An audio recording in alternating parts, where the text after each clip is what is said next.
और इसीलिए इतनी सहूलियतें दी जाती हैं कि नौकरी मांगोगे तो लाठियां मिलेंगी, मंदिर मांगोगे, घंटा मांगोगे तो फूल बरसाए जाएंगे। सरकार का एजेंडा क्लियर है, और क्लियर हो भी क्यों ना तरफ से कि इंटरकास्ट मैरिज का मतलब ये नहीं है कि IAS की शादी हो गई, IAS IPS की शादी हो गई, भैया हमारे घर में तो इंटरकास्ट मैरिज है, ये नहीं चलेगा। हम लोग समाज को जिस स्तर पर लाना चाहते हैं कि अगर किसी यादव को कुर्मी का लड़का पसंद है, कुर्मी को मौर्य का पसंद है, मौर्य को पासी का पसंद है, हम रिश्ता लेकर के जाएं, वो है एक्चुअल अंतरजातीय विवाह। ये बड़े बड़े पदों पर कि भाई बड़े बड़े पदों पर IAS को तुम खाक रोक लोगे क्या शादी करने से? वो तो कर ही लेंगे, चाहे तुम्हारी सहमति हो या ना हो।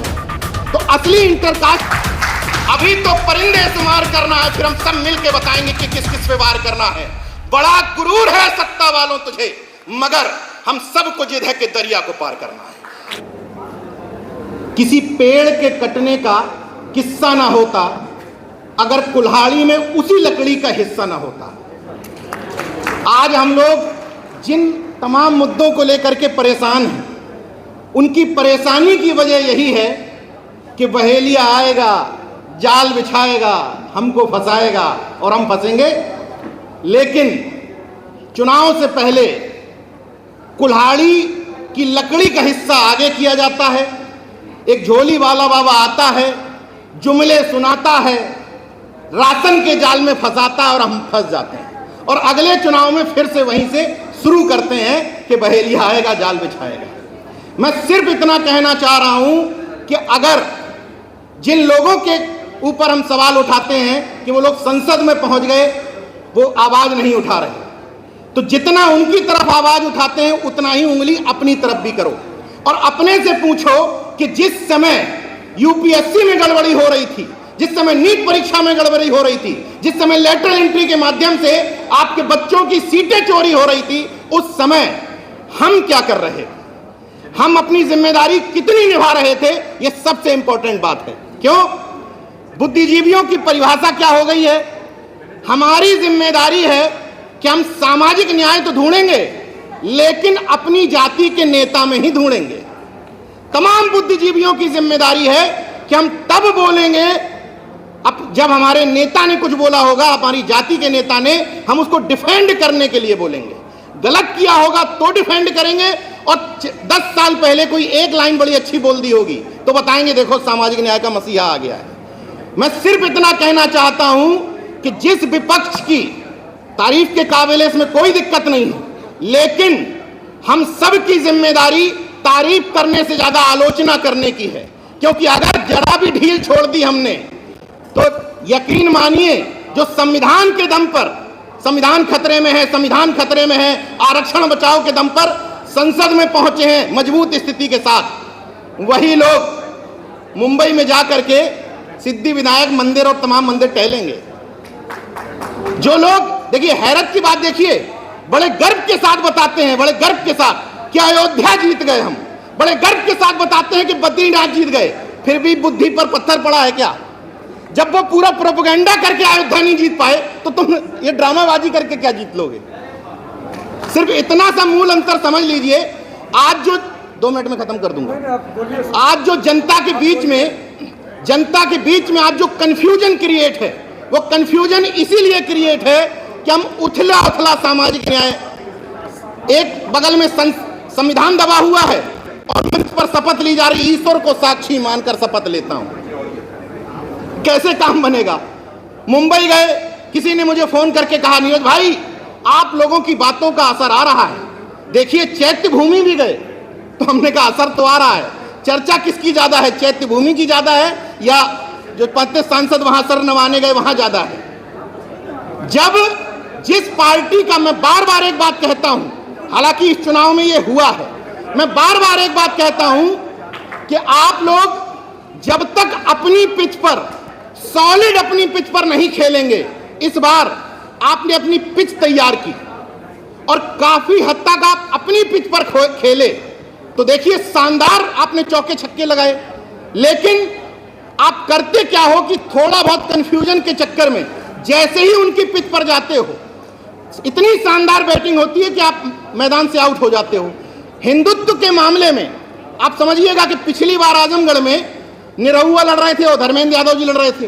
हालांकि मैं धर्मेंद्र जी को पसंद करता हूं, लेकिन जनता के सामने सवाल यह था कि मुझे एक मिल रहा है, दोनों यादव मिल रहे हैं मंदिर जाने वाले, तो जब यादव को चुनना होगा तो वो कौन सा यादव चुनेगा? जब दोनों मंदिर जाने वाले हैं, या तो उसके सामने विकल्प हो कि एक सामाजिक न्याय वाला है, पाखंड विरोधी है, और एक मंदिर वाला है, तो वो सामाजिक न्याय वाला चुन लेगा। जब दो विकल्प थे तो उसने चुन लिया बीजेपी वाला, ये ज्यादा ठीक है, क्योंकि इनकी दुकानदारी पाखंडे से शुरू होती है। मैं बार बार यही बात कहता हूं, जो कांचैलैया साहब चले गए हमारे बीच से, उन्होंने एक बात कही थी, मैं उसको दूसरे ढंग से कहता हूं। एक नारा दिया गया, हिंदी, हिंदू, हिंदुस्तान।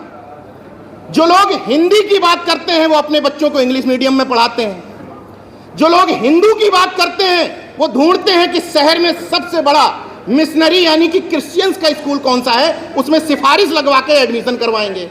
जो हिंदुस्तान की बात करते हैं उनके बच्चे विदेशों में पढ़ रहे हैं। तो हिंदी, हिंदू, हिंदुस्तान का ठेका किसका है? इन सब का। जिनके बच्चे काबड़ ढो रहे हैं, ठेका वही लोग लिए हैं, और इसीलिए इतनी सहूलियतें दी जाती हैं कि नौकरी मांगोगे तो लाठियां मिलेंगी, मंदिर मांगोगे, घंटा मांगोगे तो फूल बरसाए जाएंगे। सरकार का एजेंडा क्लियर है, और क्लियर हो भी क्यों ना। जो लोग बार बार ताकत में आ जा रहे हैं, भले ही सीटें आपने कम करवा ली, उन्होंने कब कहा था कि मैं सत्ता में आ जाऊंगा तो भारत को विश्व की सबसे बड़ी यूनिवर्सिटी दूंगा? कभी कहा क्या सदन में? उन्होंने कहा था कि मंदिर का घंटा पकड़ाऊंगा, तो पकड़ाया है तुमको। तो मुद्दे वहां क्लियर हैं, आपके पास क्लियर नहीं है। एक चर्चा अभी आपने की थी नेशनल बिल्डर कैटेगरी, ये बहुत बड़ा समाधान है जातिवाद को खत्म करने का, बहुत बड़ा समाधान है। मैं खुद इस मुद्दे का बहुत बड़ा हिमायती हूं, क्योंकि ये मुद्दा सामाजिक और सांस्कृतिक परिवर्तन के लिए बहुत इंपॉर्टेंट है। नेशनल बिल्डर कैटेगरी का मतलब यह है, जो बाबा साहब और संत राम बीए प्रजापति जाति पाति तोड़क मंडल के माध्यम से समाज को बताना चाहते थे। यह सॉल्यूशन है अंतर जाति विवाह का, इंटरकास्ट मैरिज का। अब एक बात और क्लियर कर देता हूं अपनी तरफ से कि इंटरकास्ट मैरिज का मतलब यह नहीं है कि आईएएस आईएएस की शादी हो गई, आईएएस आईपीएस की शादी हो गई, भैया हमारे घर में तो इंटरकास्ट मैरिज है, ये नहीं चलेगा।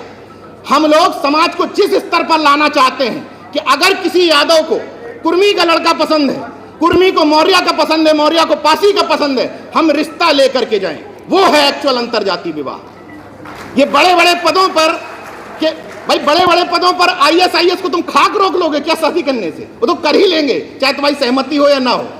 तो असली इंटरकास्ट वो है। और नेशनल बिल्डर कैटेगरी का मतलब है इंटरकास्ट मैरिज से पैदा हुआ बच्चा, उसको नेशनल बिल्डर कैटेगरी में रखा जाएगा।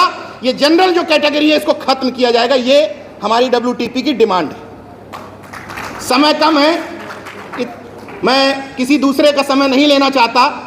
इन शब्दों के साथ बात खत्म करता हूं कि 2-3 लोगों ने मुझे साइड में पकड़ पकड़ के कहा कि नीरज भाई एक सलाह जरूर दीजिए कि तमाम सामाजिक संगठन एक हो जाएं, और इसके बाद वो बहुजन समाज के नेताओं के यहां जाएं और उनसे कहें कि एक प्लेटफॉर्म पर आ जाओ।